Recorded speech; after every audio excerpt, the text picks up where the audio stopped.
Interviewer అడుగుతాడు you know during the speaking test అంటే మాట్లాడడానికి సంబంధించిన టెస్ట్ ఉంటుంది కదా, LSRW అవన్నీ ఉంటాయి, లిస్నింగ్, రైటింగ్, రీడింగ్, స్పీకింగ్ అని, రైట్? సో ఇప్పుడు వైల్ స్పీకింగ్ టెస్ట్ అక్కడ మాట్లాడమని చెప్తారు. 30 seconds కావచ్చు, 50 seconds కావచ్చు, 1 minute కావచ్చు. Okay, what ever the time it is given to you, right?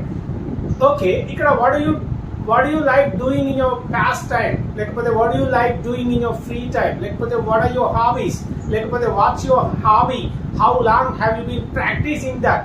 Okay, ఈ విధంగా క్వశ్చన్స్ అడుగుతారు. అవన్నీ ఎలా చెప్పాలి క్లియర్ గానే చూద్దాం. ఇక్కడ let me get started with hobby number 1. I have a great passion for playing the guitar. Okay, music, because I love music అనేది ఓకే నేను స్టార్ట్ చేస్తున్నా. I love music, right? So ఇక్కడ ఏంటి అంటే I have a great passion for playing the guitar. ఇక్కడ ఏమని చెప్తున్నామంటే what's your hobby అని అడిగింది అనుకోండి, మ్యూజిక్ ఈజ్ మై ప్యాషన్, లేకపోతే music is one of my passionate hobbies. నాకు చాలా ఇష్టమైన హాబీస్ లో మ్యూజిక్ ఒకటి. అప్పుడు చెప్తున్నారు I have a great passion for playing the guitar. గిటార్ని ప్లే చేయడం అనేది నాకు చాలా ఇష్టం. గిటార్ ప్లే చేయడం అంటే నాకు చాలా ఇష్టం. ఇది ఒకటి చెప్తే సరిపోతుందా? మనం ఇంకా దాన్ని ఎక్స్పాండ్ చేయాలి, ఎన్హాన్స్ చేయాలి. అప్పుడు ఏమని చెప్తామంటే ఆ హాబీ నీకు ఎందుకు నచ్చుతుంది అనేది మనం చెప్పాలి. ఆ హాబీ వల్ల నీకు ఏమొస్తుంది, ఎందుకు నచ్చుతుంది, రైట్? నీకు అది ఏ విధంగా హెల్ప్ చేస్తుంది, లైక్ ఎట్లా చెప్పాలి అంటే it brings me immense Joy. ఇప్పుడు ఏంటి అంటే మనం చూడండి, ఇళయరాజా సాంగ్స్ వింటున్నప్పుడు, AR రెహమాన్ సాంగ్స్ వింటున్నప్పుడు మనల్ని మనం కోల్పోతాం, అందులో ఇమ్మర్స్ అయిపోతాం, మునిగిపోతాం. ఆ సాంగ్స్ అనేవి మనకి ఇమ్మెన్స్ జాయ్ ఇస్తాం, ఇమ్మెన్స్ జాయ్, చాలా సంతోషాలు ఇస్తాయి, రైట్? ఇక్కడ ఏంటి అంటే ప్లేయింగ్ ద గిటార్, మీకు నచ్చిన పని చేసేటప్పుడు చూడండి you will get disconnected to this world కదా. మీకు ఏదైతే బాగా ఇష్టం ఉంటుందో ఆ పని చేసేటప్పుడు మీ పక్కన యుద్ధం జరుగుతున్నా మీరు పట్టించుకోరు, అంతగా అందులో అబ్జార్బ్ అయిపోతారు, రైట్? సో ఇది కూడా అంతే. ఇక్కడ ప్లేయింగ్ ద గిటార్ అనేది నా one of my passionate and favourite hobbies are it's a great hobbies. ఇక్కడ ఏమని చెప్తున్నా, it brings me immense joy, అది నాకు చాలా సంతోషాన్ని ఇస్తుంది. And allows me to express myself creatively, right? నన్ను నేను క్రియేటివ్ గా ఎక్స్ప్రెస్ చేసుకోవడానికి నన్ను అలో చేస్తుంది ప్లేయింగ్ గిటార్. ఎప్పుడైనా చూడండి మీకు ఇష్టమైన పని చేసేటప్పుడు మిమ్మల్ని మీరు డిఫరెంట్ గా ఎక్స్ప్రెస్ చేసుకోగలుగుతారు, క్రియేటివ్ గా ఎక్స్ప్రెస్ చేసుకోగలుగుతారు, రైట్? నాకు రైటింగ్ అంటే ఇష్టం, నేను రాసేటప్పుడు నాకు చాలా ఒక ఇమ్మెన్స్ జాయ్ వస్తుంది, నన్ను నేను క్రియేటివ్ గా ఎక్స్ప్రెస్ చేసుకునే ఒక డిఫరెంట్ ఆపర్చునిటీ వస్తుంది. సో ఇది కూడా అంతే.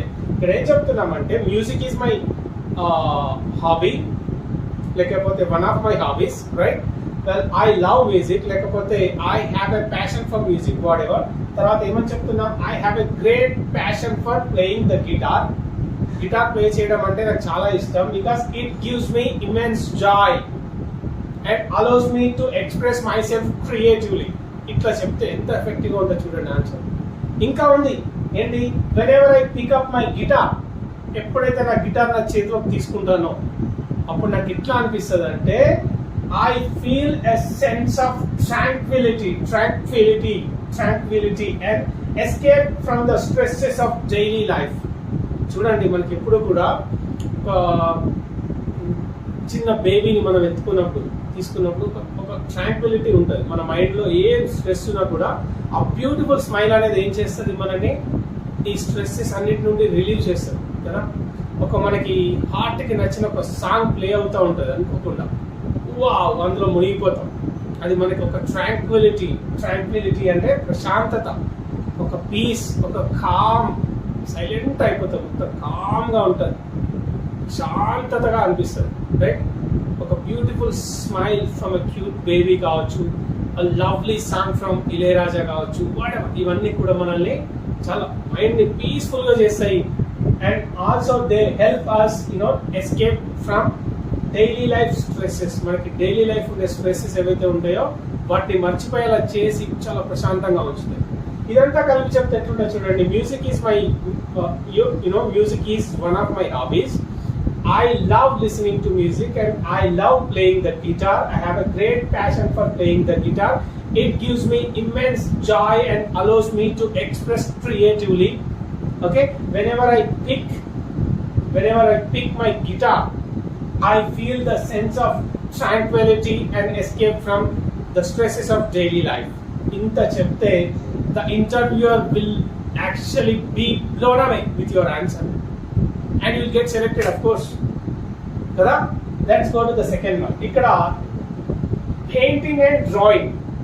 ఇదేంటి అంటే painting and drawing. I love painting and drawing అని చెప్తున్నాము. ఓకే, లేకపోతే painting and drawing is one of my fascinating hobbies. చాలా ఇష్టమైన ఇంట్రెస్టింగ్ హాబీస్ అని చెప్తున్నా. అప్పుడు ఏంటి, ఎంగేజింగ్ ఇన్ పెయింటింగ్ లో ఎంగేజ్ అయిపోవడం. ఎప్పుడైనా చూడండి, పెయింటింగ్ వేస్తున్న అతను కావచ్చు, అతని ప్రపంచంలో ఉండడు. Painting is his world. మనం మ్యూజిక్ వింటున్నప్పుడు we are the music. When he is painting something, he is the painting, he is not the painter. అంతగా అబ్జర్వ్ అయిపోతుంటాడు, రైట్? అప్పుడు ఏంటి, engaging in painting and drawing is one of my pastimes. Okay, కాలక్షేపం కోసం చేసే పనులు hobbies అని చెప్తున్నాను. It allows me to explore my artistic side. నాలో ఉన్న ఆర్టిస్టిక్ సైడ్ ని ఎక్స్ప్లోర్ చేసుకోవడానికి నాకు అది అలో చేస్తుంది. Artistic side, right? ఇక్కడ క్రియేటివ్ సైడ్, ఇక్కడ ఆర్టిస్టిక్ సైడ్. ఎక్స్ప్లోర్ చేయడానికి, అన్వేషించడానికి నాకు అది యూస్ అవుతుంది. అట్లనే and convey my emotions visually. నా ఎమోషన్స్ ఏవైతే ఉంటాయో అవి నేను విజువల్ గా తెలియజేయడానికి. ఇప్పుడు నాలో ఉన్న ఎమోషన్స్ నేను పెయింటింగ్ చేస్తున్నా అనుకోండి, దే ఆర్ యాక్చువల్లీ ఏమైతుంది అక్కడ, దే ఆర్ డిస్క్రిప్టెడ్ విజువల్లీ. అక్కడ విజువల్ గా కనిపిస్తుంటాయి. ఆ విధంగా నాకు పెయింటింగ్ హెల్ప్ చేస్తుంది. ఇక్కడ ఈ విధంగా చెప్పొచ్చు, painting and drawing is one of my fascinating hobbies, right? Engaging in painting and drawing ఏమవుతుంది, is one of my pastimes. అది నాకు నా యొక్క పాస్ట్ టైమ్స్ లో అదొకటి. It allows me to explore my artistic side. నాలో ఉన్న artistic side ని ఎక్స్ప్లోర్ చేయడానికి, అన్వేషించడానికి నాకు అది అలో చేస్తుంది. ఓకే, అలాగే to convey my emotions visually and on the canvas పైన it allows me to convey my emotions visually. నా ఎమోషన్స్ ఏవైతే ఉంటాయో అవి విజువల్ గా కన్వే చేయడానికి ఆ క్యాన్వాస్ మీద నాకు అది హెల్ప్ చేస్తుంది. అది ఇంత నైస్ గా చెప్తే who doesn't fall for your answer? Everybody does. Let's move on. Cooking అనేది యాక్చువల్ గా ఒక ఏంటది, డిష్ కాదు, ఏదో సినిమాలో ఉంటది కదా, ఇట్స్ అ ప్యాషన్, రైట్? 100 మంది చప్పట్లు మాత్రమే వినిపిస్తుంటాయి తిన్నప్పుడు అని ఉంటది కదా సినిమాలో, పెళ్లి చూపులు. Cooking is not just a hobby for me. It's not just a hobby for మీ. అంటే కుకింగ్ అనేది నాకు ఒక హాబీ మాత్రమే కాదు. ఫస్ట్ స్టార్ట్ ఎలా చేస్తారంటే, I love cooking, I'm crazy for cooking. Okay, I have a passion for cooking. ఎలాగైనా start చేయొచ్చు, but do use some artistic expressions. Okay, ఇక్కడ ఏంటి అంటే cooking is not just a hobby for me.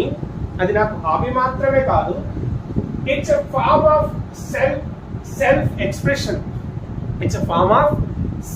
Expression. నన్ను నేను express చేసుకోవడానికి ఒక form cooking అనేది. అది not just a hobby for మీ.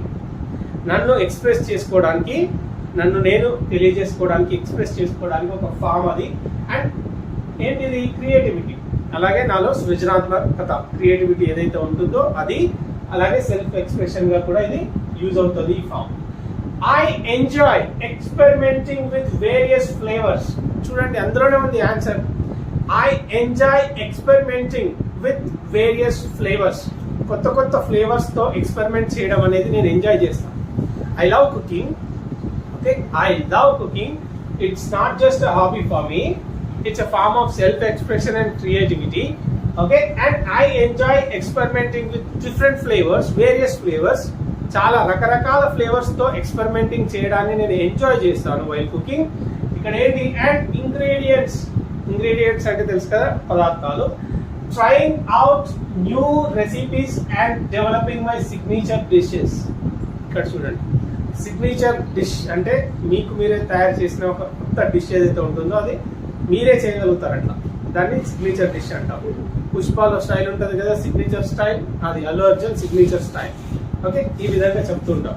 ఇక్కడ ఏంటంటే I enjoy experimenting with various flavours. కొత్త కొత్త రుచులు, కొత్త కొత్త ఫ్లేవర్స్ ని నేను ఎక్స్పెరిమెంట్ చేయడాన్ని ఎంజాయ్ చేస్తాను. అండ్ ఇంగ్రీడియంట్స్ అంటే పదార్థాలు, అలాగే trying out new recipes and developing my signature dishes. అంటే సిగ్నేచర్ డిషెస్ నాకు నేనుగా కొత్త ఒక రెసిపీస్ తోటి కొత్త డిషెస్ ని కనిపెట్టడానికి, ఎక్స్ప్లోర్ చేయడాన్ని నేను ఎంజాయ్ చేస్తాను. ఇదంతా చెప్పి చూడండి. ఈ loves your answer, right? The power is gone. Anyway let's continue. ఇక్కడ ద ఫోర్త్ వన్ వచ్చేసి reading and writing. Okay, reading is one of my ఏమంటారు ఫ్యాసినేటింగ్ హ్యాబీస్ అని చెప్పొచ్చు. ఐ లవ్ రీడింగ్ అని చెప్పొచ్చు. ఐ ఎంజాయ్ రీడింగ్ అని కూడా చెప్పొచ్చు. ఓకే, ఇక్కడ immersing myself in books. Immersion అంటే ఏంటంటే గణపతిని అందులో వేస్తాం కదా, అందులో నీళ్ళలో ముంచేస్తాం, రైట్? నిమజ్జనం చేస్తాం అంటే మునిగిపోవడం. Immersing myself in books అంటే బుక్స్ లో మునిగిపోవడం ఏదైతే ఉందో is one of my passionate hobbies. నాకు చాలా ఇష్టమైన హాబీస్ అది. ఏదైనా book whatever I love, if I pick up the book that I loves most, I usually get immersed into the book. ఆ బుక్ లో మునిగిపోతాను నేను అని చెప్పడానికి ఇక్కడ immersing myself in books is one of my passionate hobbies. Okay, నాకు ఎంతో ఇష్టమైన హాబీస్ అని చెప్పడానికి. ఇక్కడ I love getting lost in different literary world's. Literary world's అంటే మనకి సాహిత్యం ఉంటాయి కదా, డిఫరెంట్ లిటరేచర్ ఉంటుంది. ఆ లిటరరీ వరల్డ్ లో ఐ లవ్ గెటింగ్ లాస్ట్. నన్ను నేను పోగొట్టుకోవడానికి ఇష్టపడతాను, నన్ను నేను కోల్పోవడానికి ఇష్టపడతాను. అంటే అంత ఇంటెన్స్ గా నేను రీడ్ చేస్తా అని చెప్పడానికి. ఆ బుక్ లో ఉన్న క్యారెక్టర్స్ కావచ్చు, అది ఏదైనా కావచ్చు. I love getting lost in the different literary world's. సాహిత్య లోకంలో నన్ను నేను మునిగిపోవడానికి, నన్ను నేను కోల్పోవడానికి నేను ఇష్టపడతాను అని చెప్పడానికి ఇది లిటరరీ వరల్డ్స్. ఇక్కడ reading not only broadens my knowledge but also enhances my language skills and vocabulary. Reading అనేది మీ ఆలోచనల్ని విశాలం చేయడం మాత్రమే కాకుండా, నా గురించి చెప్తున్నాను కాబట్టి reading not only broadens my knowledge, నా నాలెడ్జ్ ఏదైతే ఉందో దాన్ని బ్రాడ్ చేస్తుంది. బ్రాడ్ మైండెడ్ అని చెప్తాం చూడండి, విశాలంగా ఆలోచిస్తాం. బ్రాడ్ గా చేయడం మాత్రమే కాకుండా అది ఏం చేస్తుంది, it also enhances my language skills. నా లాంగ్వేజ్ స్కిల్స్ పెంచుకోవడానికి, అలాగే వొకాబులరీని కూడా బిల్డప్ చేసుకోవడానికి ఆ రీడింగ్ అనేది యూజ్ అవుతుంది. This is the answer you are supposed to give whenever you are asked about your hobbies. Like itla complete answers iche prayatnam cheyandi. Of course it doesn't actually matter. It's not a big thing. It's not a rocket science. If you put some practice and if you put some effort into this, and you will be flowing like a river in front of the interviewer. Okay guys, that's it for today. IELTS కి కావచ్చు, GRE TOEFL కి కావచ్చు, ఖచ్చితంగా use అవుతుంది. Any ఇంటర్వ్యూలో కూడా crack చేయడానికి ఇవన్నీ ఆన్సర్స్ కంప్లీట్ గా చెప్పే ప్రయత్నం చేయండి.